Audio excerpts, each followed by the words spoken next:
당신은 언제부터 자신을 작게 만들기 시작했나요? 거울을 볼 때마다 나는 왜 이렇게 부족할까라는 생각이 저절로 떠오르고 누군가의 칭찬조차 그냥 예의겠지라며 흘려보내던 순간이 있었나요? 예전에는 세상 무엇도 두렵지 않았던 내가 이제는 작은 실수에도 쉽게 무너지고 아무도 모르게 마음 한구석이 점점 시들어가는 느낌. 혹시 지금 당신도 이런 감정에 익숙해져 있지는 않나요? 오늘 영상은 단순한 심리 조언이 아닙니다. 당신이 왜 점점 약해지는지, 그리고 그 신호가 얼마나 조용히 하지만 치명적으로 당신을 바꿔놓는지 칼 융의 심리학과 실제 여성들의 이야기를 통해 낱낱이 파헤치겠습니다. 이 영상이 끝날 때쯤 당신은 지금까지 외면했던 내면의 목소리와 마주하게 될 것입니다.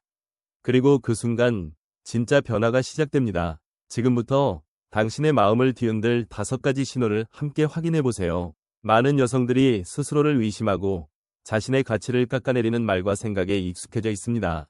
나는 원래 못해. 내가 뭘 해도 소용없어. 다른 사람들은 다 잘하는데.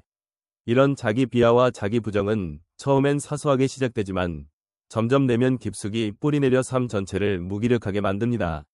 칼 융은 인간의 내면의 그림자라는 어두운 심리적 영역이 존재한다고 했습니다. 이 그림자는 우리가 인정하지 않고 외면하려는 약점, 상처, 두려움, 열등감 등으로 이루어져 있습니다. 문제는 이 그림자를 계속 부정하고 억누를수록 우리의 자존감과 자신감은 더욱 약해진다는 점입니다. 자기 부정은 단순히 자신을 낮추는 것에서 그치지 않습니다. 점점 더 도전과 변화를 두려워하게 만들고 새로운 기회 앞에서도 나는 안 될 거야 라는 생각에 스스로를 가둡니다.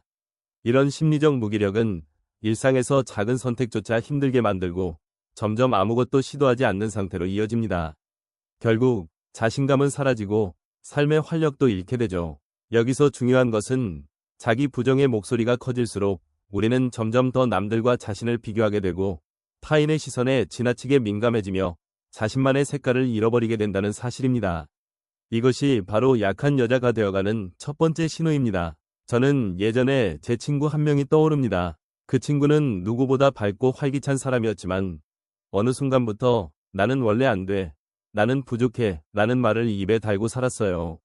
작은 실수에도 자신을 탓하고 남들과 비교하며 점점 자신을 잃어갔죠. 하지만 어느 날 그 친구가 용기를 내서 자신의 약함을 인정하고 내면의 그림자와 마주하기 시작했을 때 비로소 다시 웃고 새로운 도전을 시작하는 모습을 볼 수 있었습니다. 그때 저는 깨달았습니다. 약함을 인정하는 순간 진짜 강함이 시작된다는 것을요. 혹시 지금 이 영상을 보며 나도 그런 적이 있었어 라고 느꼈다면 이미 변화의 첫걸음을 내디딘 것입니다. 이제부터는 자기 부정의 목소리를 멈추고 내 안의 그림자를 인정하는 연습을 시작해보세요. 당신의 진짜 모습은 결코 약하지 않습니다. 여러분, 오늘 제가 들려드린 친구의 이야기를 기억해주세요.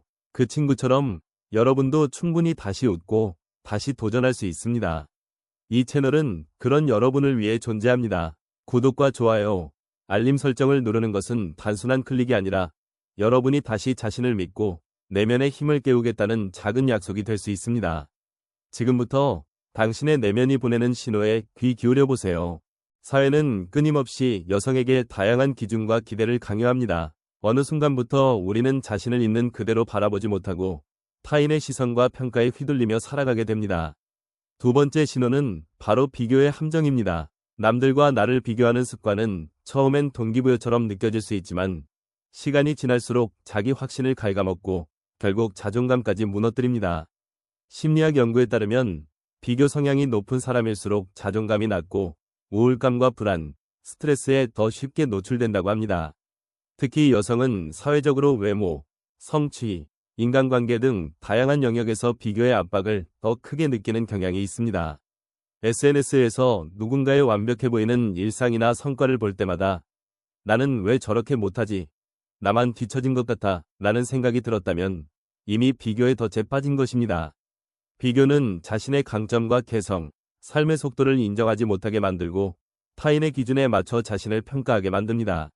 그 결과 자신이 이룬 작은 성취조차 의미 없어 보이고 남들보다 뒤처졌다는 열등감에 시달리게 됩니다. 이런 심리는 점차 나는 부족하다는 자기인식으로 굳어지며 삶의 만족도와 행복감까지 떨어뜨립니다.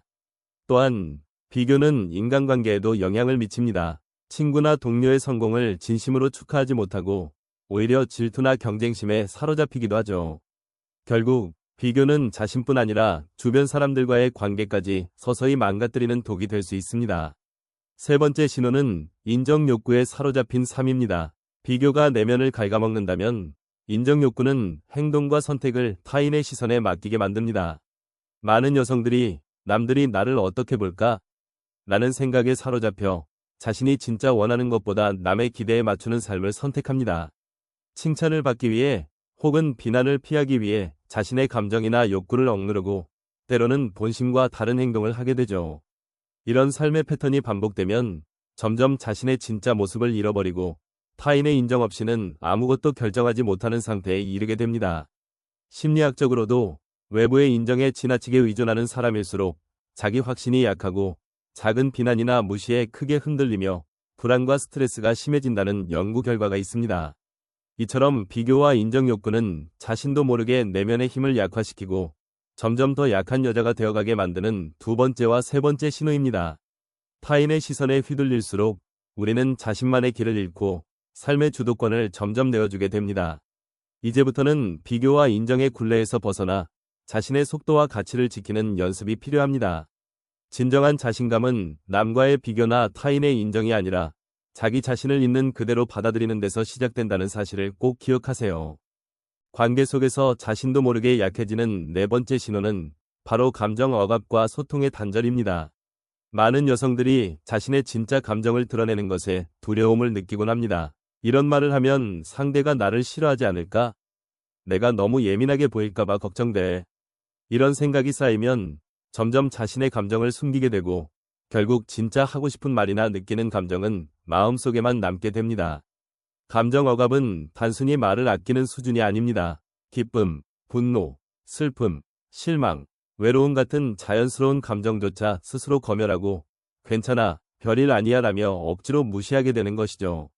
이렇게 억눌린 감정은 사라지지 않고 오히려 무의식 깊은 곳에 쌓여 점점 더 큰 불안과 스트레스로 돌아옵니다. 칼륨은 무의식에 쌓인 감정 에너지가 결국 예기치 않은 순간에 폭발하거나 신체적 정신적 증상으로 나타날 수 있다고 경고했습니다. 감정 억압은 소통의 단절로 이어집니다. 자신의 진짜 감정을 말하지 못하면 상대방과의 대화도 점점 피상적으로 변하고 진심이 통하지 않는 답답함과 외로움이 커집니다. 친구, 연인, 가족 등 가까운 사람과도 깊은 대화를 나누지 못하고 나만 이런 감정을 느끼는 것 같다라는 고립감에 빠지게 되죠. 이런 상태가 반복되면 감정 표현에 대한 두려움이 더 커지고 결국 자신의 욕구나 경계를 분명히 하지 못하는 상황으로 이어집니다. 상대방의 요구나 기대에 무조건 맞추거나 불편한 상황에서도 아니요 라고 말하지 못하고 속으로만 괴로워하는 악순환이 계속됩니다. 감정 억압과 소통 단절은 관계 속에서 자신을 점점 더 약하게 만들고 진짜 낯다운 모습으로 살아갈 용기마저 빼앗아갑니다. 겉으론 아무렇지 않은 척해도 내면에는 외로움과 불안, 그리고 점점 커지는 무기력만이 남게 됩니다. 이 네 번째 신호를 인식하는 것이 변화의 시작입니다. 진정한 강함은 감정을 숨기는 데서 오는 것이 아니라 있는 그대로의 감정을 솔직하게 인정하고 필요할 때는 용기 내어 표현하는 데서 비롯됩니다. 자신의 감정을 존중하지 않으면 어떤 관계에서도 진짜 소통과 친밀함을 경험할 수 없습니다. 감정 억압과 소통 단절, 이 신호가 당신의 삶에 자리 잡고 있지는 않은지 지금 한번 내 마음을 조용히 들여다보세요. 마지막 다섯 번째 신호는 바로 주체성 상실과 변화 거부입니다. 이 신호는 자신도 모르게 삶의 방향을 잃고 스스로의 선택과 결정을 타인이나 환경에 맡기게 되는 상태를 의미합니다. 처음에는 작은 결정에서 시작됩니다. 이건 네가 정해줘. 나는 잘 모르겠어. 어떻게 해야 할지 모르겠어. 이런 말들이 점점 늘어나고 중요한 순간마다 책임을 회피하거나 새로운 도전 앞에서 망설이게 됩니다. 결국 자신의 인생을 스스로 이끌지 못하고 변화와 성장을 두려워하는 모습으로 굳어집니다. 주체성을 잃은 삶은 반복되는 일상에 갇혀 아무리 시간이 흘러도 달라지는 것이 없습니다. 새로운 기회가 와도 나는 원래 이런 사람이야. 지금도 괜찮아. 라며 변화를 거부합니다.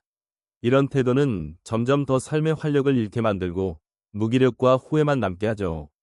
칼 융은 인간의 성장은 끊임없는 자기 발견과 변화의 과정임을 강조했습니다. 주체성을 잃고 변화 자체를 두려워하는 순간 우리는 내면의 힘을 완전히 잃게 됩니다. 지금까지 우리는 자신도 모르게 약한 여자가 되어가는 5가지 신호를 살펴봤습니다. 첫 번째는 자기 부정과 무기력, 두 번째는 남과의 비교, 세 번째는 인정 욕구에 사로잡힌 삶, 네 번째는 감정 억압과 소통 단절, 그리고 마지막 5번째는 주체성 상실과 변화 거부입니다. 이 5가지 신호는 하나씩 쌓이면서 점점 내면의 힘과 자신감을 약화시키고 결국 진짜 낫다운 삶을 살지 못하게 만듭니다. 여러분, 영상의 시작에서 제가 친구 이야기를 들려드렸던 것 기억하시나요? 그 친구도 처음엔 작은 자기 부정에서 시작해 점점 주체성을 잃고 무기력에 빠졌습니다.